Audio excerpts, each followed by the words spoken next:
Welcome to the Idaho Real Estate Investor Show, where we bring strategies and knowledge that will help you succeed in Idaho's ever-changing real estate market. I'm Jonna Weber. I'm an Idaho investor, realtor, and entrepreneur. I've been successfully investing for over 2 decades and helping countless others do the same. We'll bring you real stories from successful investors, expert advice, and insights to help you build generational wealth through the power of real estate.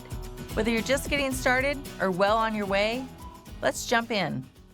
Hey, welcome to the Idaho Real Estate Investors Show. I am so excited today to welcome my new friend, David Pickron. And David and I actually met a couple of months ago out in Charlotte, North Carolina. As many of you know, Boise REIA is now part of the REIA, National REIA, Real Estate Investing Association, and David is on the leadership team there as well. And we had a great time connection and finding commonalities about Boise, and you are going to love David's experience, especially when it comes to all things buy and hold investing and different tools that are available for us to make sure that we have a successful experience being a real estate investor. So David, thank you so much for joining us on the show, and tell the folks where you're coming from. I am out here in Gilbert, Arizona. So just south of you. I'm looking outside right now. It's about 70 degrees. It's beautiful. And you can give me a hard time in the summer for Yes. being at Yes. 110, Yes. but I get you in the wintertime. So born and raised here, native Arizonan, and probably will never leave. Invested here, both my family and my real estate investments. And so it's a good place to be if you ever consider coming out to Arizona.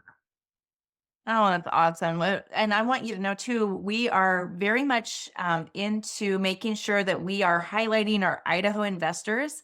And so this is a really special thing. We've actually never had someone from outside of Idaho be on the show before. And I wanted to make sure that we brought you on because you have so much value to add. And I love that we've got something, you have someone very special to you in Idaho. Is that correct? I do. I have a son that going to law school. And I've You, threatened him, if he becomes that jerk attorney, he's out of the family, right? But hopefully he'll be a real estate attorney. It he help us was out here in Idaho. yeah, he was made to go to law school, so he went over there and, actually University of Idaho, but they have a campus right down there. And for those of you listening, if you don't know David, I want to just give a little background. He's a licensed private investigator and owner and founder of Crim Shield and Rent Perfect. We're going to go deeper into Rent Perfect, which is such a great tool that I wish I would have known about when I started investing. So we'll go into that. But as we were chatting before the show, I noticed we had so many things in common. And it sounds like we had a kind of a similar background in buy and hold investing. I know that you were an investor before getting into founding these great companies. Can you give me a little background on how your investing career started and what it looks like today? Well, first of all, I was a terrible investor. I was at the right place at the right time, so I bought the right properties and rode the appreciation. When I say I was a terrible investor, I when it I believe you're an investor and then you have to take off that investment hat and become a property manager. So maybe let me restate it this way. I probably was a good investor. I probably wasn't a very good property manager because Makes sense. back then we had to get our documents. We couldn't email them. We had to go get our Word document if we were lucky enough to have a computer and make our application. And I just never really enjoyed the property management side because I didn't have the tools to make that work really efficiently. And so I started off buying my own home and then selling my first home in my 20s going, wow, I just made 50 grand. I haven't done that anywhere else. How amazing is that? How can I repeat that? And so I slowly started realizing that real property buying and holding is really where you can get a lot of money. So my wife and I just started buying single family homes mostly. And then we were private investigators doing background checks for landlords to make sure that people had the right tenants. And when you get the right tenants, it makes your job as a landlord much easier. So started off just my own home and I just really fell in love with the appreciation and just continued. I don't know if that's how you started out. A lot of people do. They realize, wow. Yeah. Yeah. We bought our very first property when we get married. That is a regret. Our very first one we didn't buy. We didn't hold. We moved up into that kind of fancier house I did the same after thing. I did the same after that thing. first one that was not a good rental Right. by the long term. Right. So I think we probably have that in common. I probably sound like a broken record to our community about the power. If you haven't bought your first home yet, let's make sure Yeah. it's a good rental. And it's interesting because I'm the same road. I've got kids now, right? And they own rentals now. And they one got married and his wife wanted to buy her dream home. And I'm like, guys, don't buy your dream home. Buy a good rental. When we look at properties and we go around town, let's buy a good rental. And as we were going around with a real estate agent for them to buy their first home, she was a little bit picky and she was like, I don't want this one. And I'm like, are you sure? I bought two properties during that time. They were looking to buy their first properties because they were passing up the good rentals. And I'm like, okay, if you guys are going to buy this, I am then, right? Because Mm. with the season, the years behind me, I know what a good rental is and is not. And then finally, they kind of calmed down and realized, all right, let's buy a good rental. And now they're on their third one. So Wow. And they're in their 20s, you said, yeah, right? 26 years old, yeah. Oh, that is so awesome. I know my son's living in a very expensive area, Denver, Colorado, and we were having Mhm. those discussions this weekend actually about that. And can we, can you find a duplex? Is there anything where we can do some house hacking here? Because Right. it's so powerful, the power of that. I love that we have that in common. And I saw that you have a name for yourself. What is that? What do you call yourself? Well, I am the successful lazy landlord. And the reason I've kind of coined that term is because kind of like I said, I wasn't a good landlord when I first started this. And I've never seen anybody do anything great if they didn't like it. And honestly, I love the investing and I love the dollars and cents, but I didn't like the managing. And like I said just before, is just because I really didn't have a system that organized me. And so when I started building Rent Perfect and being an investor, I knew exactly what we needed as investors, right? I wasn't not a computer guy that's building a software platform for somebody else to use. I'm building it for me to use. And I knew if I liked it, then all of my real estate investor friends would like it too. And so every time I didn't like a process or I didn't do it well, I'm like, how can the computer make this better for me? And so I put my IT team on it and we slowly developed a software that takes you anywhere from onboarding backgrounds to leases to move in, move out inspections to rent pay to work orders now when you're tenants have a work order. How can that work order come in and us connect you with a vendor right on our platform and get them out there and get the properties fixed? And so now I'm the successful lazy landlord because I have 16 properties. I run 6 companies and I self manage and I spend very little time with my rentals because my software platform is pretty much doing everything for me. That's powerful. You're Yeah. not pulling from like 6, 7 different apps and Oh, systems, Venmo and all the yeah, even in our rent pay system, you're right. I used to get a check here and dropped it off at my office. So they dropped it off at my home and they mailed it to me. They sailed here. Rent was due on the 15th on this one. It was due on the 20th on this one. At night, I was thinking, am I keeping this all straight? Am I getting paid? I put them all on the rent pay platform. It goes from their checking account to my checking account without me giving my account number out, by the way. I don't want people to have my bank account number nowadays with all the right. fraud. And now I just sleep like a baby and I don't even think twice about collecting that rent. But that's just one of many things in Rent Oh, Perfect. yeah. Well, okay, so let's go back. If you could go back in time or be thinking about new investors right now, new buy and hold investors, maybe they have moved out of their first house Mhm. and have taken our advice. I always say I'm a bad realtor because I always tell people not to sell their houses when they go buy a new Right, one. right. Keep them. And let's say that they're doing that, they're getting started. What are some of the common mistakes that you see all the time from new landlords when they take on that or they attempt to take on that first tenant? Right. So I think as I travel around to the REIAs around the country, we're always talking about real estate. It like brings a smile to our face, right? We think of our favorite property and then the good deals that we've done. We have these new people come in and they just want to buy a piece of property because that's how we get ahead in life. A lot of people's income is in their property. But I don't teach that you make money off of the property when I'm around the country. I teach you make money off of the people. See, we think this is a property business. We want to buy a property. But if we don't find the right people to go into our long terms, that property makes us zero money. So Buy the best deal in the world. Go ahead and buy it. And don't put a person in there and tell me how much money you make if you don't flip it, right? If you just hang Mhm. on to it, no one's there to pay the rent. And so, really, what I focus on are the partnerships with the tenants that really make you your money. Now, you're going to hold your property and you're going to ride the appreciation. But while you're doing that, you want a partner in there paying your mortgage. Makes sense. So I've got one property. The people have lived in there for 20 years, and I don't see them moving at all. And I picture this scene in my head when we get done after 30 years, and it's going to be this picture of me that says I own the property, and my tenant next to me is going to say I paid for the property. And part of me is like, man, I feel a little guilty about that picture, but the reality is this is a great business because if we buy the right property but we get the right people, we will have that same picture where I pay for the property and I own the property. And so I think that's really what we want to do. So a lot of big mistakes that I see is people coming in, um, they don't have enough money to cover the mortgage unless they get a rent payment. They get desperate. They get anybody who says, "Yeah, I'll take it," and shows them a little wad of cash or something, and they move them in right away. And I think in their head they're like, "Shh, okay, that's done. I rented it out."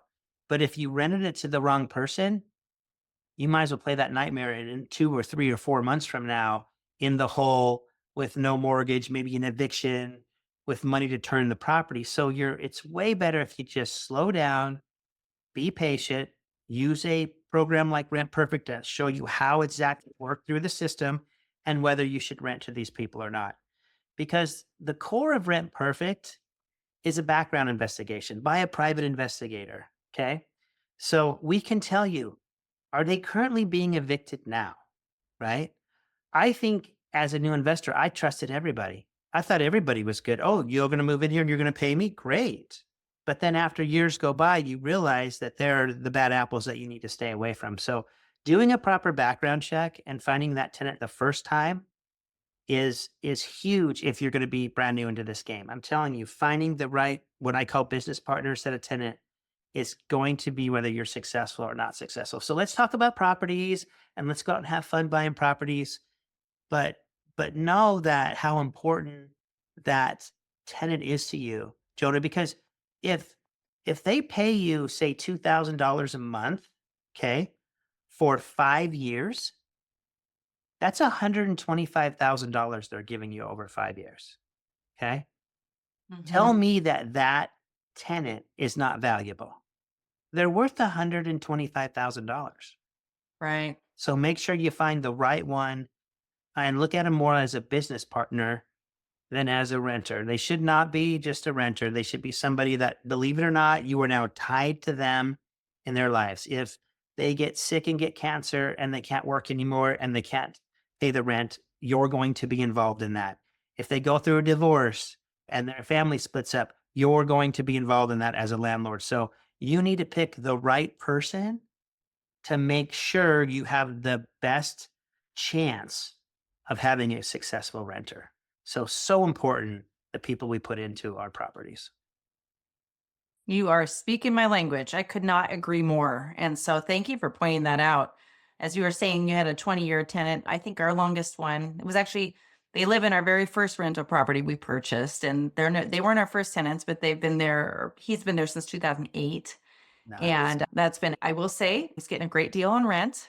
So we're working on that piece. But And I probably manage like you do. I'm not the one that stays at market on everything because I think if you're at market, people shop you every time your lease comes up. If you're just a couple $100 below market, they realize we're getting a pretty good deal here and let's just stay Mhm. here. And if I'm going to lose a rental over $200 a month, that's 2,400 a year. How much is it going to cost me to turn the property and lose a month's worth of rent? It's going to cost me more than 2,400. So I actually come out ahead if I'm a couple $100 back of market. That's how I manage, but that's not how everybody manages. Yeah, correct. But Yeah. I totally agree too. If they're a great tenant and we want to, it's a mutually beneficial situation. Absolutely. And then we'll get it back up to market rent when we have that vacancy. Here it's very seasonally specific how much you can command for rent. Uh-huh. Curious if it was probably opposite months I'm thinking for Arizona, but do you have a We're rental season? we're pretty consistent all year round with our rental rates. If it's your midterms or short-term rentals, yeah, there's some fluctuation, high season, low season, but Sure. no, we're an average 1,500 square foot home, about 2,500 a month.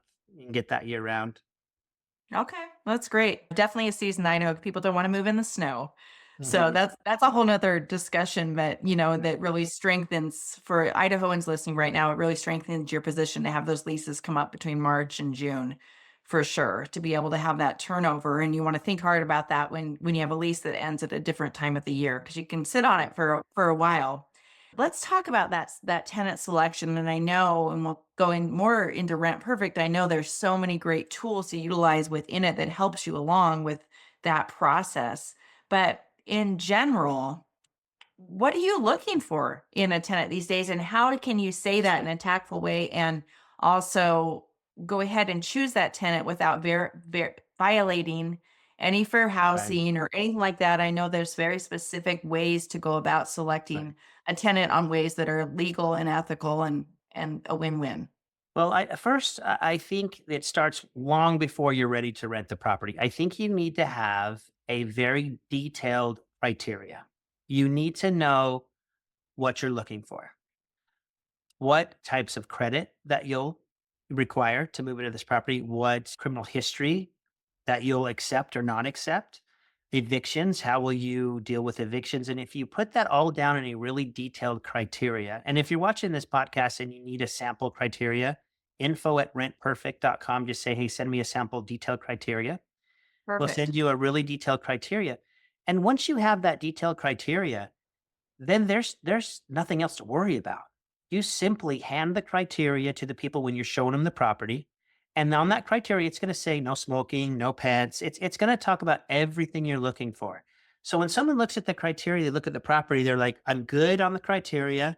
I like the property. I want to go ahead and apply. Fantastic. Let's go ahead and start that process. You don't have to worry about making all kinds of different decisions. That criteria sheet that is open to them and to your knowledge will do the trick, and it takes all of the trouble out of it. So if you ever do have to deny somebody, you're not denying them because I like you, I don't like you.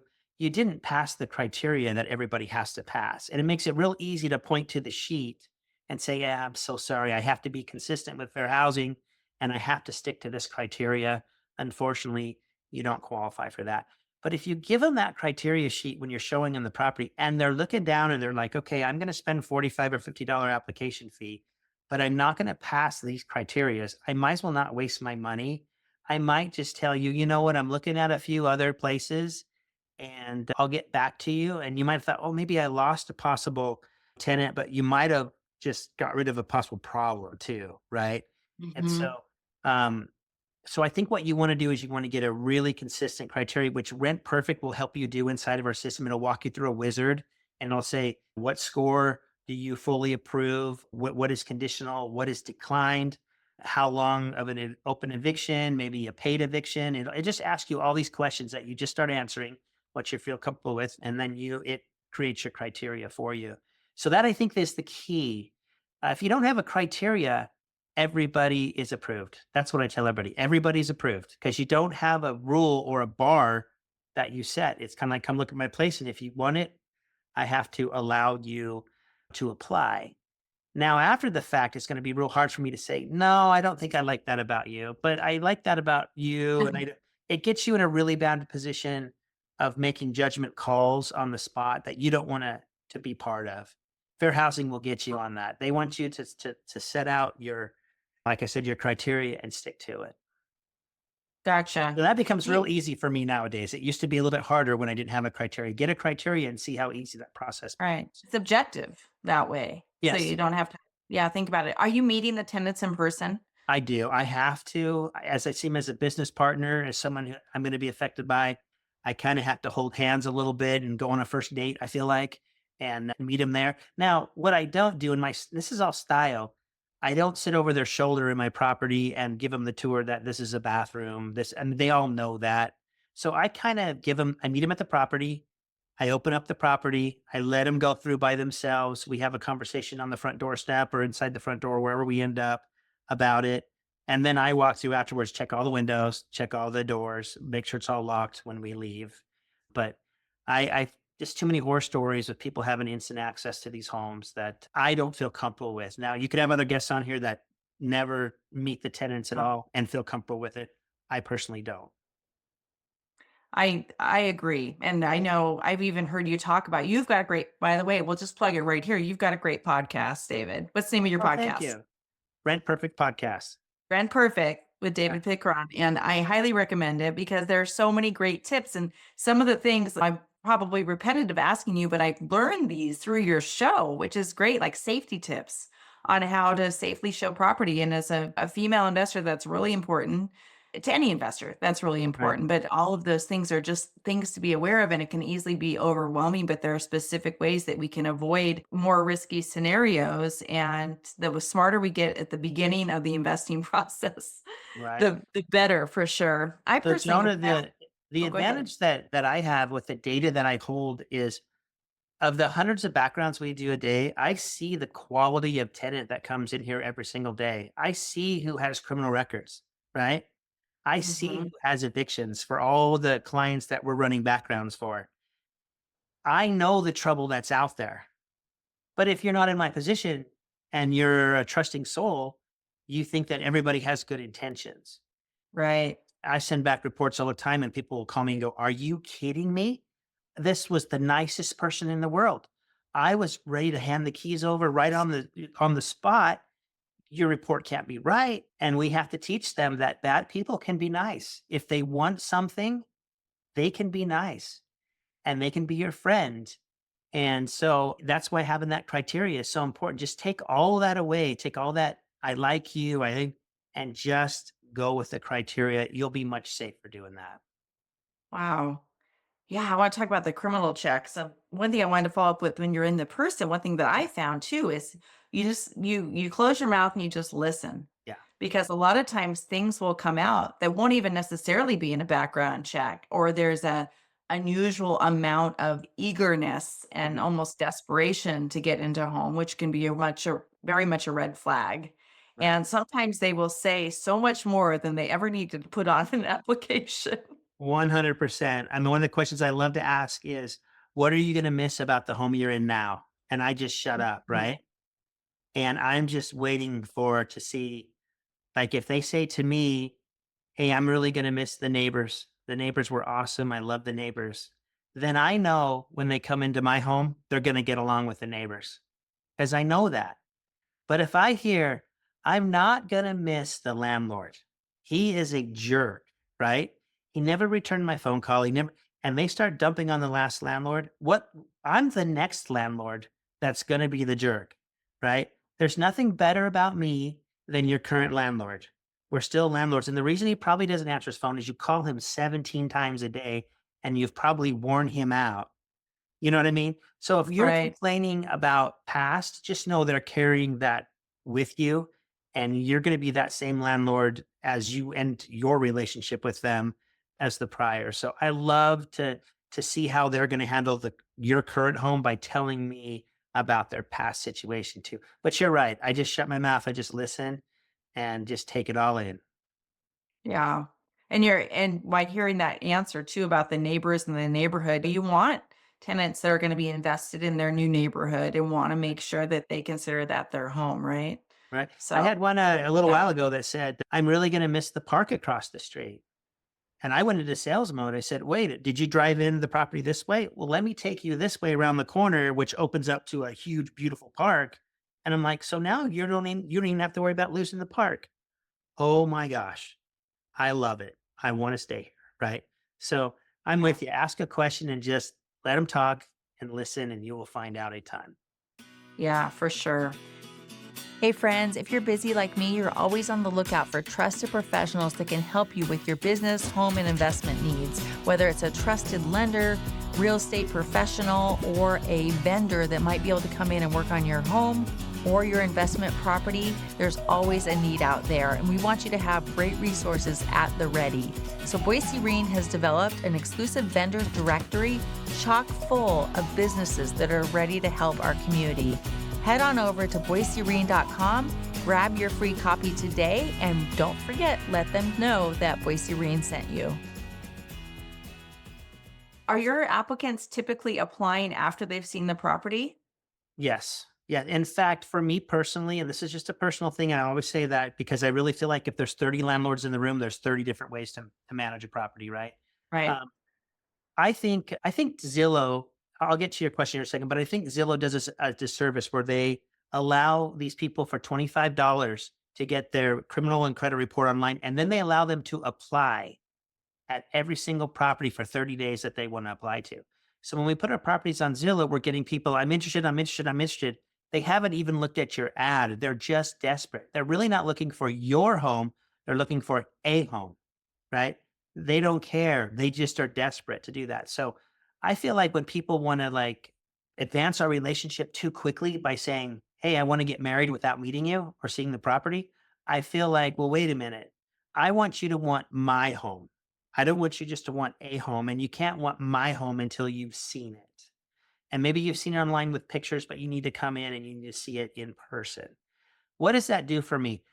My goal is to have my average renter be with me for 5 years. I don't like turns. I like consistency and length. If you like my home because it's in the right school district, if you like my home because it has enough bedrooms for you to grow into, if you like my home because it has a pool or it's across from the park or it's by your family, there are reasons I want you to want my home. And if you want my home, then chances are you're going to stay year after year after year. If you're just looking for a home, then in 1 year when your lease is up, you'll be looking for another any home, and you'll probably leave my property for something else. So that's why I like to meet them in person and I like them to see my property. And I feel like I have a more commitment and a better relationship with them when we've met, we've seen the property, um, and it seems to go a lot more smooth than just handing the keys to somebody that I don't even know. Now, sometimes I'll use realtors, and realtors will bring in people, and I'll be dealing with the realtor and not specifically with the renter. And I just did this with a Ukraine family that moved here from Ukraine. And I was actually really nervous about the whole process as I was dealing with the real estate agent. I really wanted to meet these people, but the fact is they passed my criteria. And so day one, when I went to hand them the keys and the realtor was kind of done with the whole transaction, I went over there and got to know them, and they invited me in and actually cooked me a little dinner of all things. And they were from Ukraine, just really happy to be here. Didn't speak really good English, but I had some anxiety there because I want to meet the people before I offer them the property. I love that. And I think another thing I think that we probably are aligned on is we see so many tenants that are applying for every little thing, even if they're paying extra. And sometimes you'll come across tenants that, again, kind of in that desperate scenario, and they've spent $400 or $500 on application fees, all these different places, and it's a waste of their money. It's a lot of times this is money that they could be utilizing towards a security deposit, and there's just a lot there. And totally align with you there. Let's make this process a little bit more personal Right. and increase our odds. And I love how you said your goal is 5 years. That is so interesting to me. I've always like wrestled with how to attract long-term tenants without doing like a 5-year lease, because you don't necessarily know if you want to lock them in that long too. What if they aren't Right. the perfect tenant? Like, how do you encourage that and go after those long-term people that are thinking they're going to be long-term tenants versus Right. buying after 6 months? Right. And I always love when my tenants buy. Like I'm never disappointed about that. If you're going to buy and be an owner and move on, I'm going to help you any way I can. I'm not afraid of that. I'm not the kind of landlord that has to keep you down on my property. And I want you thriving because you never know, they might come back and rent from you again, and they're great. And so you started with a great relationship, you leave with a great relationship. But like I said, we talked about doing the little things to make sure that you want my property. And I think that's the key to finding someone who wants it for 5 years.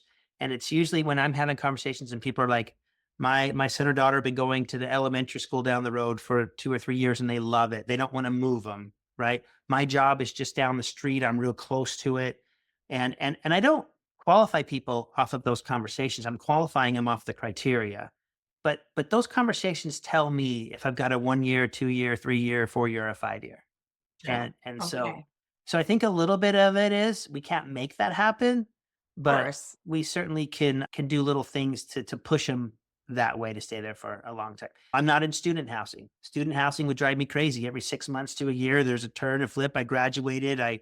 So I am in a long-term single family home business. That's what I'm in, and so that's what I hope. But sometimes we get a year, Yeah. sometimes we get 2 years, and sometimes we get 20 years. So Gotcha. Yeah, I love it. No, that all makes sense. We are at last couple of years, we do have a little bit of student housing, so that's been interesting. But we found that good students attract good students that just like pass it on and give their name to us. And so far, it's worked out really well. But if I was doing that on a large scale, I think it would be kind of exhausting. One kind of off subject on this, when you're out there and you're advertising, I love Rent Perfect, obviously, it's an all-in-one platform, it sounds like. Do you advertise the properties through Rent Perfect? okay, so that will be what we launch this year. So Okay, I thought I heard something about that. that's Okay. coming. But right now you would put your properties where you like to, whether it's ZillowApartments.com, Realty.com, or Realtor.com. That's where you can start. But eventually you will come into a Rent Perfect portal that will have homes on there. And we're going to do things a little bit different. We're going to hold that close to our vest until the time comes. But it's actually going to be a lot of fun, because really the person who gets to advertise your property is in a great position. As far as when you advertise at Zillow, they want you to say, "Hey, would you like to get their background check? Would you like?" They try to work you through the Mhm. process. Right. But the problem with Zillow and apartments.com, and they're all great platforms. I use them, great platforms, but try to call them if you have a question. Try to get some advice from them. You're just dealing with the computer. Have an off-topic situation you need some help with, you could call Rent Perfect anytime. And in fact, in the Rent Perfect portal, you can click a concierge button right up, set up a telephone call or a Zoom call right away and get answers to your questions. And both of my customer service gals are landlords too. They've been working here for so long, we got them to become landlords. Several people in our Awesome. IT department are landlords. We breed investing in this company. And so when you call us, whether you call IT or you call there's a chance you're going to get a landlord who this is their full-time job. And then obviously their properties, there's passive income. So the That's difference great. between Rent Perfect and the other platforms, they all seem to be the same, but they're not. Right. Well, you walked me through a demo a little bit while we were over at the national conference, and then you were on a call. I sat in on your call last week for the national REIA members, and I was so impressed. I'm looking forward to utilizing it, and I love that it seems to encompass so much, especially at that screening part, because I've been very limited in the amount of screening I've been able to do. And the the criminal background check in particular, is it a national check It is a or is it per national state? check. Okay. But it is different than most others. It's not an instant check. So you don't get into Rent Perfect, put in your person and get an instant feedback. It takes 4 to 6 hours. Now, if someone needs to move in 4 to 6 hours, I can convince you there's some probably red flags there too, Right. That's what I right? was gonna Did you say. give a Yep. 30-day notice to your prior? I mean, is the constable or sheriff at your place right now? But we do it a little bit different. We don't search these pre-made databases that have criminal records in them. So there are data companies out there that will compile all these court datas. Then you'll put a name and date of birth through them, and they'll come back to you and say there is no record found in our database. But that Mm, doesn't mean there's no record found or no criminal history around the country. So you right. got to wonder, what information do you have in your database? I could start a screening company and have one name in my database, and you can hit it all day long, and I can say, "Oh, there's no record found in our database."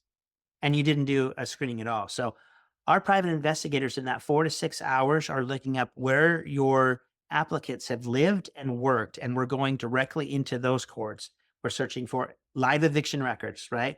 There's no better place to get an eviction record when I can search a court up there and it can say they have a court hearing on Thursday over an eviction. I can tell you they're right in the middle of it.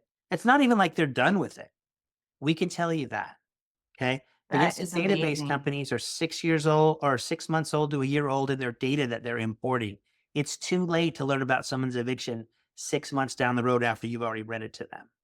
You see what I mean? Right. So we're really Right. built for landlords and getting that data that we need. Criminal records are the same way.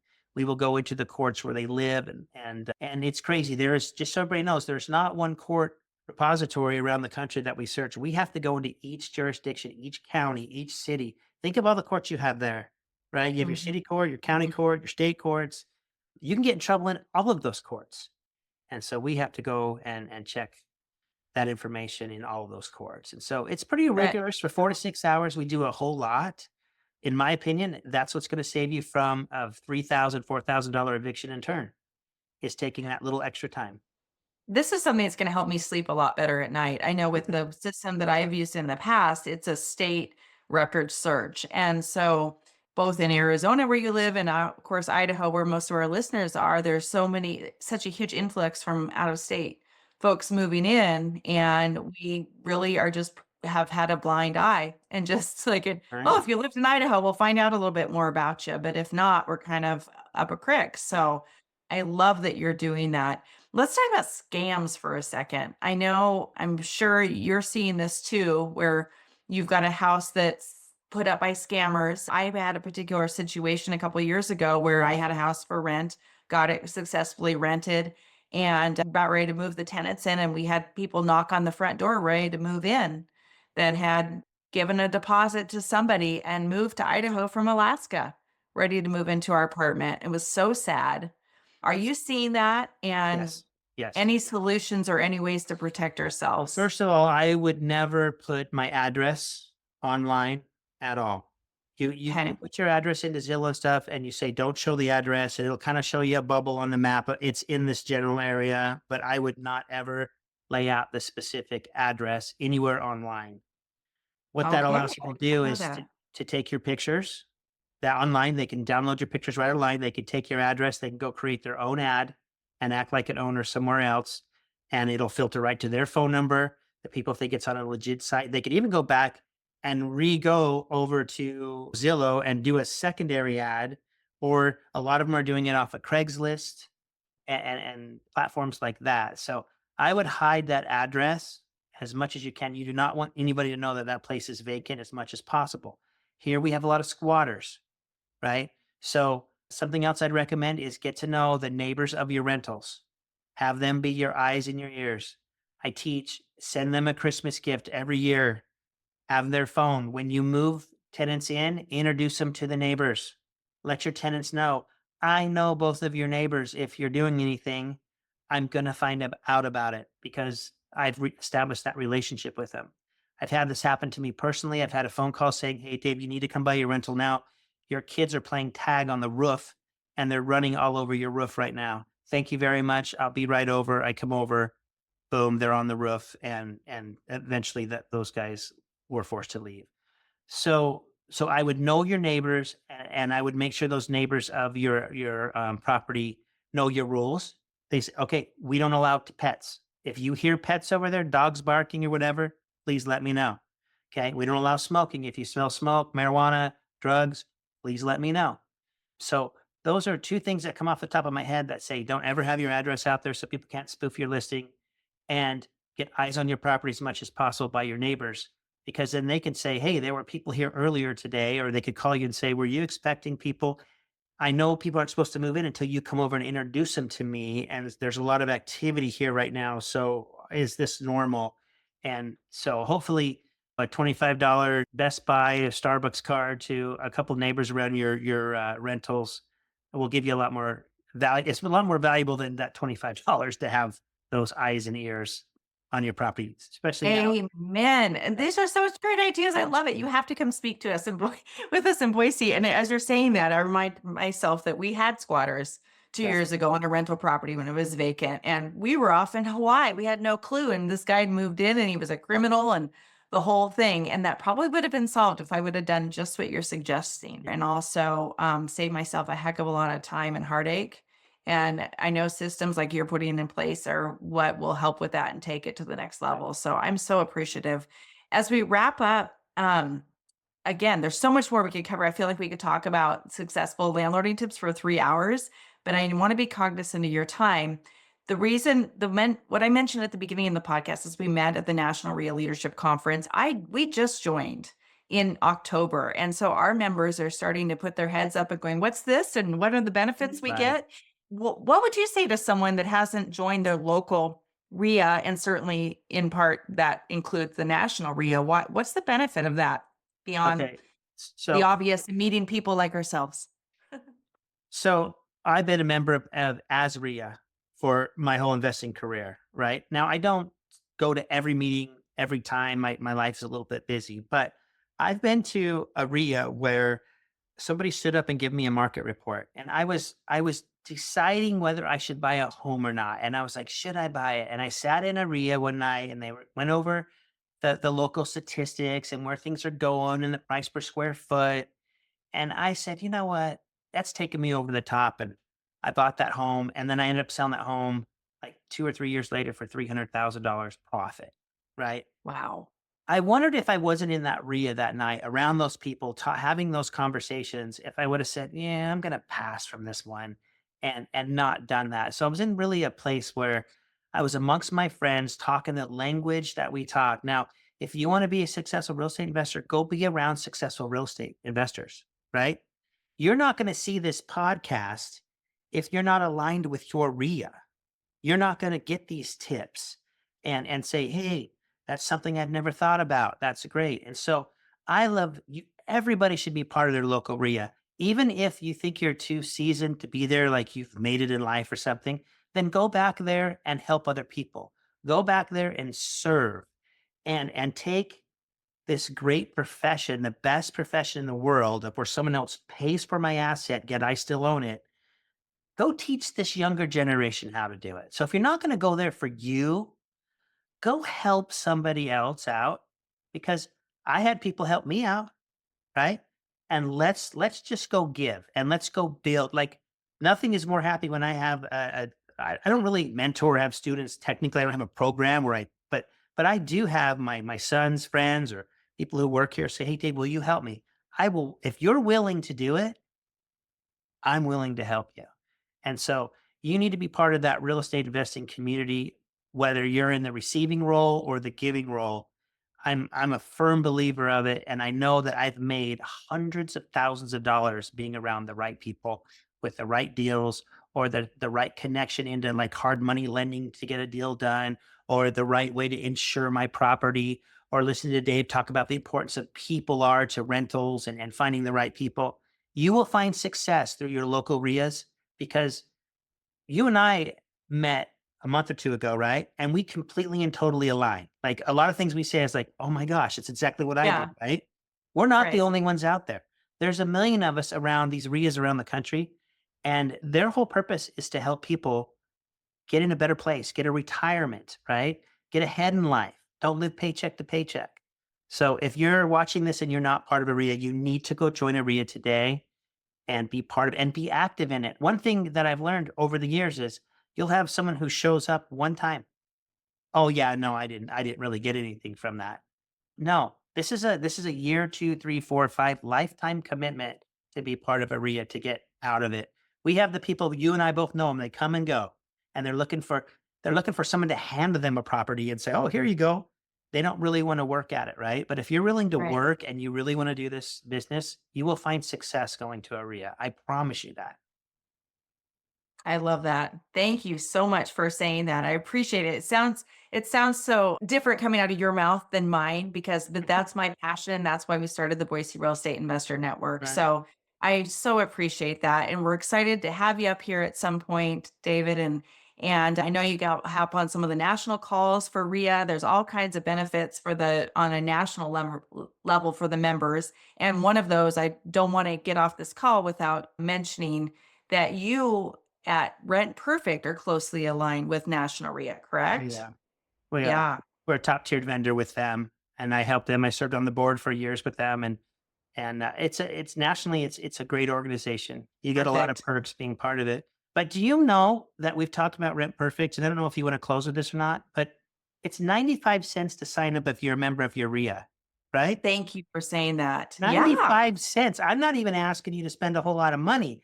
And if you're Not even a dollar. not even a dollar. I mean, it's less than an old Apple song on Apple iTunes or something. But the reality is we make our money because the applicants pay us an application fee directly to us, which allows them to almost buy the background, get the background, and then share it with you as a landlord instead of having you go pull it from them. They share it to you, and we make sure you get an authenticated copy of what you see. So this really is magical. I mean, you get the onboarding, the lease. Now, rent pay, there is a little monthly fee for rent pay, but that's way worth it. The work orders, you get all this stuff for a one time, 95 cents. And the only reason I don't make it totally free is I need to verify that you're a legit landlord. So you're not in my system getting people's social security numbers, date of births. And I'm just protecting the community by really charging you 95 cents to do that. It's more if you don't come through a REIA, but if you come through a REIA and you have a QR code that you guys have, and you come through that, it's 95 cents. You can't say it's not affordable. That's right. No, I love it. And we have proactively put information right on our website, which is boisemarine.com. And if they want to just check out all the information, get right off this podcast and learn more, what's your direct website for people to connect with you? It's www.rentperfect.com. Perfect. And what's the best way for people to reach out? So I love info@rentperfect.com. It comes to multiple people and we will get you where you need to go in the company. And we want you on board. We want you here. And we feel that you'll find success if Rent Perfect is one of your providers. So I love how you mentioned too that it's good for one property or what, a couple dozen properties? well, I have 16. I bring in $36,000 worth of rent a month. And for me, if I were to pay a property manager 10%, that's $3,600 a month I'd be paying out to do what Rent Perfect does for me. So we have No-brainer. clients with 1,500 properties on it. So it's built for 1 to 1,500, I guess. That's awesome. Yep. Okay. We're going to get some more people on your platform. And I just appreciate your time. We're looking forward to having you, like I mentioned, in person sometime soon. And I appreciate just all the knowledge bombs you dropped today. We've got some nuggets to take away from this. This is for sure one to listen to more than once. And my wrap up question is, because we're entrepreneurs, we're business owners and visionaries, and we're investing for a reason. And that's a lot of times to build what we want for ourselves and our families. So Right. any dreams and visions for the next 3 to 5 years of David's life, as far as like an Here's what I know. venture? If I look back in my life, I never missed a sporting event because I had positioned my life where I owned my time. This business allows me to own my time. I'm very proud. I don't think at my funeral my kids will be saying my dad missed all of my baseball games or all of my volleyball games. So I'm super happy to have those moments with my kids. And now the reality is I'm on to my grandkids and I'm at their baseball games, their little T-ball, 4-year-old T-ball games. I love that this business allows me to be where I want to be, right? And sometimes I don't want to be at work, and this business allows me, I don't have to be anywhere, right? And so I really think this business allows me to have more time. So if you're looking for more time in your life, this passive investing is the way to go. In the future, man, I tell you, a lot of places are disappearing. My wife and I used to go to San Francisco. We used to love San Francisco, and now we just wouldn't find. We love to go to New York. So, but bucket list for me is I think I need to get over to Italy. I want to get over to Italy for a month or two and just kind of poke around there and see how that part of the world is. I don't know when I'll get there, but it should be in the next little bit. Oh, for sure. Yep. 3 to 5 years. We're doing the empty nest thing. We got this. I love it. Yes. Thank you so much again for all your wisdom today, David. I appreciate it. And we'll look forward to connecting you at a National REIA event or here in Boise soon. Awesome. Sounds great. Thanks so much. Well, that's a wrap for today. Thanks for joining me here at the Idaho Real Estate Investors Show. I hope you're leaving with new insights and inspiration to help you truly grow wealth through real estate. If you enjoyed the show, do me a favor. Please subscribe, leave a review, and share it with those that can benefit from it. Go and grow, and I'll catch you on the next episode.